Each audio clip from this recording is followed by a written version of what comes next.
जिस घर में भाई भाई में झगड़ा होता है, निश्चित उस घर के माता पिता दोषी माने जाते हैं। तुम समझदारी से क्यों नहीं सुलझाए?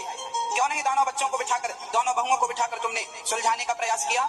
जब माता पिता पक्षपाती हो जाते हैं ना, तब घर में झगड़ा होता है और घर में महाभारत हो जाता है। इसलिए माता पिता की बड़ी गलतियां होती हैं। आजकल के माता पिता पक्षपाती हो गए हैं। ये इनके 4 बच्चे हैं तो किसी एक बच्चे का तो पक्ष लेंगे, 3 बच्चों का पक्ष नहीं लेते, या 2 बच्चों का पक्ष लेते हैं, 1 का नहीं लेते, या 3 का पक्ष लेते हैं, 1 का नहीं लेते। तो माता पिता, तुमने जब भाई जितने बच्चे हैं सबसे समान प्यार करो, बराबर। जिस घर में खामी का सामना करना पड़ता है, इसलिए माँ बाप का भी धर्म है कि वे अपने बच्चों के साथ सदा न्याय करें। आज समाज में कुछ माँ बाप ऐसे मिल जाएंगे आपको जो एक बेटे से प्यार ज्यादा करते हैं, एक बेटे से प्यार बिल्कुल नहीं करते।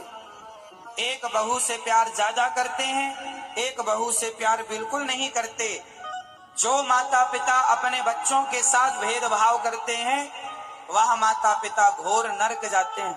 केवल बेटे का ही धर्म नहीं होता कि तुम अपनी माँ की सेवा करो, माँ बाप का भी धर्म होता है कि आप अपने बेटों के साथ अन्याय ना करें।